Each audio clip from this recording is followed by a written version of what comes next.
sallallahu alaihi wasallam, yuhasibullahu al-'abida laisa bainahu wa bainahu turjuman. Allah akan hisab hamba-hambanya satu demi satu, bersatu dan tidak ada penerjemah. Jadi tidak bagi terjemah, translate. Ya Allah, saya tidak mengerti bahasa Arab, saya tidak mengerti bahasa, ya Allah, gimana ini, saya butuh translate atau benacara supaya bisa bantu saya lulus dari hukum. Tidak ada. Yang hakim Allah, keputusannya Allah, yang menentukan Allah, mahkamah yang dikuasai Allah, hamba di hadapan Allah, saksi semua, tangan saksi, mata saksi, lidah saksi, kaki saksi, buku amal saksi, malaikat saksi. Bagaimana kita mau lari?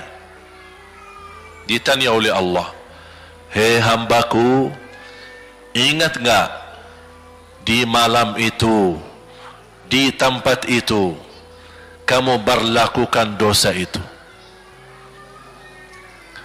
Seorang hamba yang masih memiliki iman, dia merasa dan ingat, dan dia merasa malu, dia tunduk kepalanya. Kata Allah, malu ya, malu.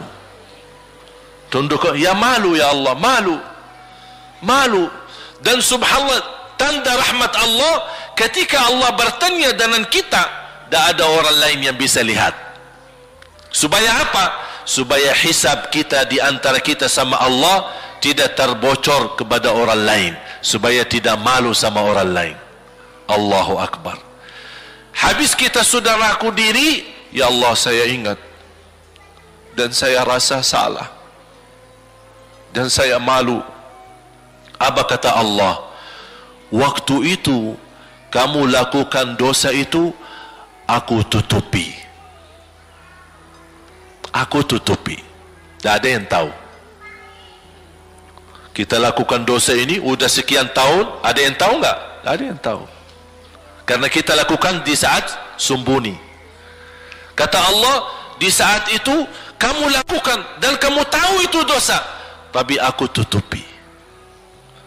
Supaya kamu jangan menjadi malu di depan keluarga atau di depan sahabat.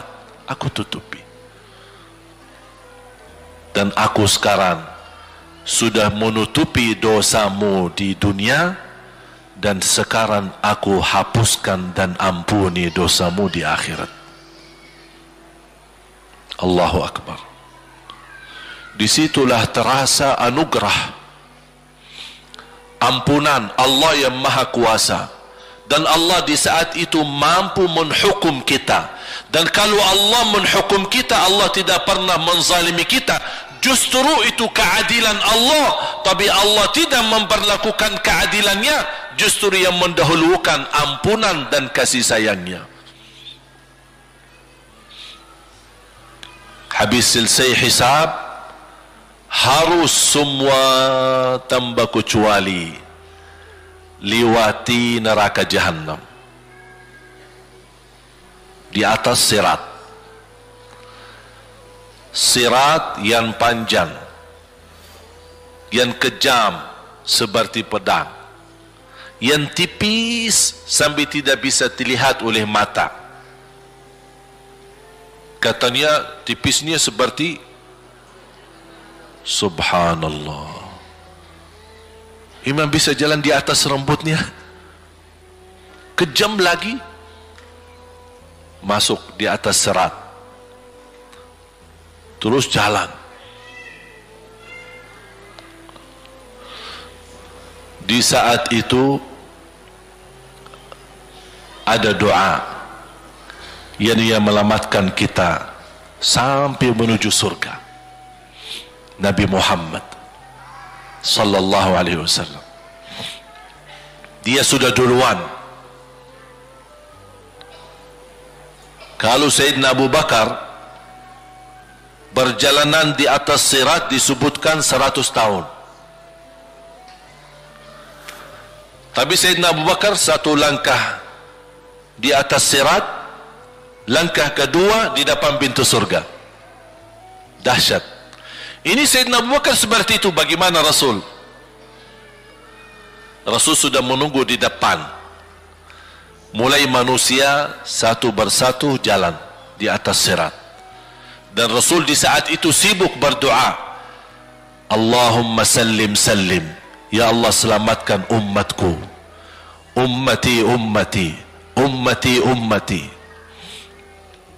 sampai mereka terselesai. Sampai di situ saja. Sebelum masuk surga ada berita gembira untuk umatnya Nabi Muhammad sallallahu alaihi wasallam.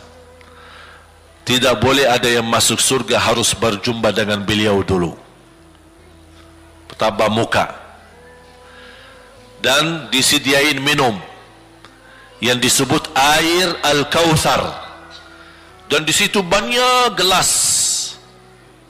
Tinggal kita ambil gelas dan minum. Begitu kita mau ambil gelas dan minum, datang Rasul, jangan kamu minum langsung dari tanganku sendiri. Barang siapa yang minum dari tanganku tidak akan haus selama-lamanya.